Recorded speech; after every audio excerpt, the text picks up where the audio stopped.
Bonjour les amis de la forêt. Alors aujourd'hui, je vais vous parler du vol AA-77 qui, le 11 septembre 2001, a percuté le Pentagone.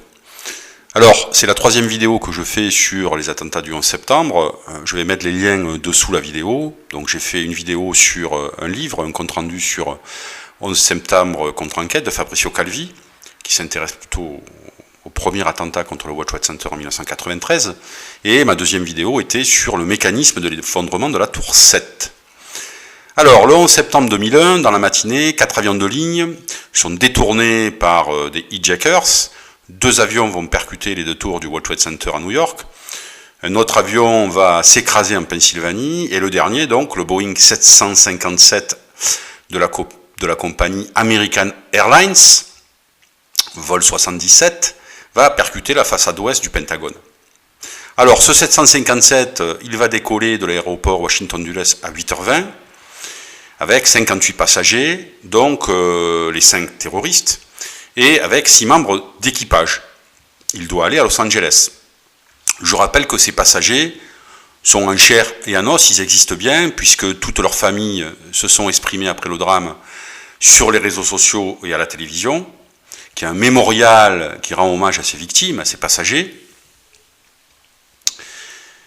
et que ces passagers existent bien, parce qu'il y a certains chercheurs de vérité qui ont remis en cause l'existence en fait de ces individus. D'ailleurs, on peut voir l'embarquement en fait sur YouTube, je mets le lien dessous la vidéo, des passagers de ce vol 77, où l'on voit d'ailleurs les 5 terroristes. Alors, décollage à 8h20, une demi-heure après, le transbordeur de l'avion est coupé, et donc les contrôleurs aériens perdent la trace de cet avion. À 8h58, l'Indianapolis Center avertit les centres de contrôle de la disparition donc, de l'avion. Bon, à ce moment, les contrôleurs aériens n'étaient pas au courant des détournements des vols 11 et 175. À 9h05, American Airlines fut averti de cette disparition, et la compagnie a même émis l'hypothèse que cet avion aurait pu percuter une des 2 tours du World Trade Center à New York. Donc en fait, la confusion règne, ce qui est un peu normal. À 9h25, la FAA, Federal Aviation Administration, c'est-à-dire l'administration qui s'occupe de l'aviation civile aux États-Unis, fut informée du possible détournement du vol. Ce vol est détecté à 9h32 près de Washington. Et là, on va demander à un pilote qui travaille pour la National Guard, Steve O'Brien, de décoller avec son cargo C-130 Hercules et d'établir un contact visuel avec l'avion. Ce qu'il va faire, il ne va pas pouvoir suivre l'avion parce qu'il allait trop vite, mais il va le voir, et il va voir aussi une boule de feu peu après, et c'est là qu'il va faire le rapprochement entre ce vol et un possible crash. Enfin, il va y avoir aussi à partir de 9h12 des coups de téléphone que vont passer certains passagers de ce vol à leurs proches. Il s'agit de l'hôtesse de l'air Renée May qui va téléphoner à sa mère pour qu'elle avertisse American Airlines que l'avion est détourné. Et aussi 2 coups de téléphone de Barbara Olson, qui est en photo, qui va contacter à 2 reprises son époux. Alors, ces coups de téléphone sont remis en cause par les truffeurs, les chercheurs de vérité, alors qui disent que c'est impossible d'émettre un coup de téléphone de cette altitude vers le sol. Or, c'est pas tout à fait vrai. Même à haute altitude, en fait, on peut, avec un téléphone cellulaire, essayer de téléphoner à terre. Par contre, il y aura très peu de chances que ça fonctionne. Mais c'est toujours possible.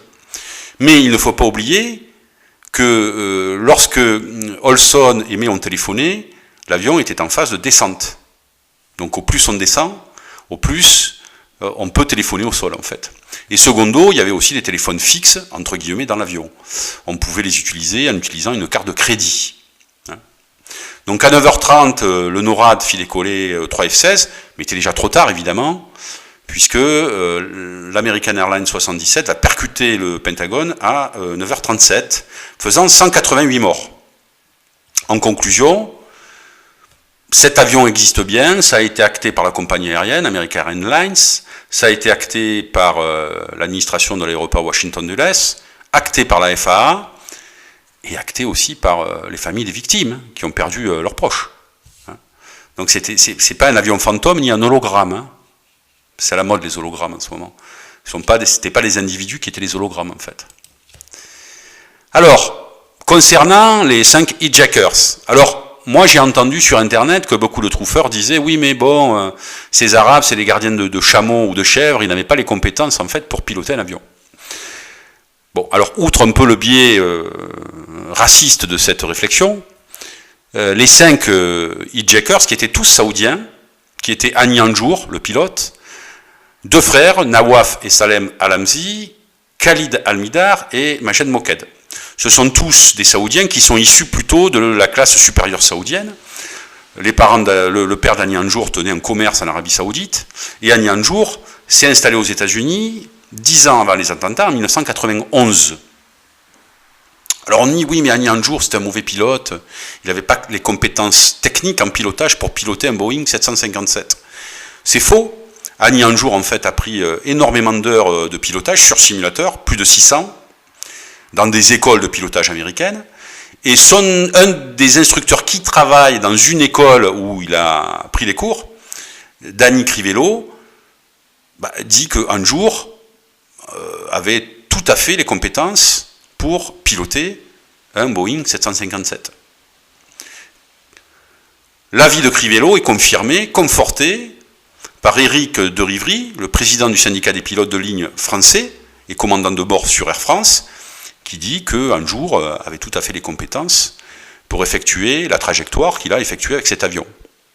Parce qu'il y a l'association Pilot for Truth 911, qui est une association entre guillemets de pilotes qui remet en cause la version officielle, qui dit oui mais la trajectoire de l'avion relevait de l'acrobatie aérienne. Totalement faux. La trajectoire qu'a suivie Hani Hanjour lorsqu'il a pris les commandes de l'avion est une trajectoire qui n'est pas exceptionnelle. Lorsque Hani Hanjour,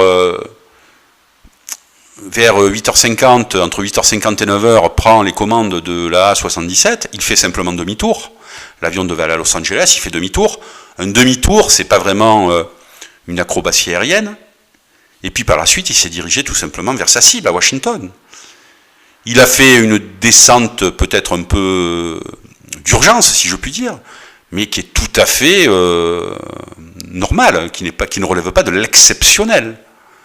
Et là, je vous renvoie au très bon dossier d'ailleurs qu'avait fait les crises d'Olivier Bérurier sur les attentats du 11 septembre, je mettrai le lien sous la vidéo. Je ne suis pas un fan du site Les Crises, mais en l'occurrence, toute la série qu'a fait Bérurier sur les attentats du 11 septembre sont d'une précision remarquable. Et donc vous avez, si vous allez sur le site de Bérurier, la trajectoire de cet avion qui n'a rien d'exceptionnel. Alors on va me dire, oui mais c'est impossible qu'un avion de ligne de cette taille vole en rase-motte pendant plusieurs dizaines de kilomètres. Alors là je dis encore, c'est tout à fait faux. Le Boeing 757 a fait du rase-motte uniquement pendant les 10 dernières secondes avant le crash. Et c'est là d'ailleurs qu'il a sectionné les lampadaires sur la pelouse attenant au Pentagone.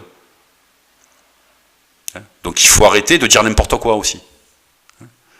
Hani Hanjour a fait du rase-motte, même pas du rase-motte, c'est comme en fait il atterrissait, mais au lieu d'atterrir sur une piste d'atterrissage, il a atterri dans la façade du Pentagone. C'est tout. Lorsqu'un avion atterrit, il fait aussi du rase-motte, si on peut dire. Il ne tombe pas comme ça à la verticale sur la piste d'atterrissage. Donc, aucune anomalie dans la trajectoire de cet avion. Et Hani Hanjour avait tout à fait les compétences pour piloter cet avion. Je rappelle qu'il avait pris plus de 600 heures de vol sur simulateur. Alors, Thierry Meyssan, dans son effroyable imposture, en 2002, livre qui avait bénéficié du relais télévisuel d'Artisson, affirmait qu'aucun avion, en fait, avait percuté le Pentagone. D'ailleurs, Ardisson, par la suite, avait dit qu'il avait fait une connerie, puisque le fait qu'il ait donné la parole à Meyssan avait boosté les ventes de son livre en France, Et d'ailleurs, son livre s'était aussi très bien vendu dans le monde, et notamment dans le monde arabe. Alors je rappelle que Messant, moi j'ai lu le livre, hein, je rappelle que Messant ne s'est pas déplacé aux États-Unis, il a fait uniquement son livre à partir de la France, en s'appuyant sur des sites internet et des blogs. Il y a quand même mieux au niveau de la démarche d'investigation. Hein. En général, les journalistes, quand ils font une enquête, ils vont sur place. Ça n'a pas été le cas de Messant. Alors, je rappellerai quand même à Thierry Messant, alors à l'époque, oui, il ne parle pas de missiles en fait sur le Pentagone. Hein. Il dit tout simplement qu'il n'y a pas d'avion qui a percuté le Pentagone. Il ne parle pas du missile. Ça viendra après, avec son deuxième livre, le Pentagate, où il parlera d'un missile. Alors Messant dit oui, mais c'est pas possible. Il nous montre dans son livre, il nous montre une photo là avec un petit trou. Il nous dit non, mais c'est pas possible que l'avion soit passé par ce petit trou.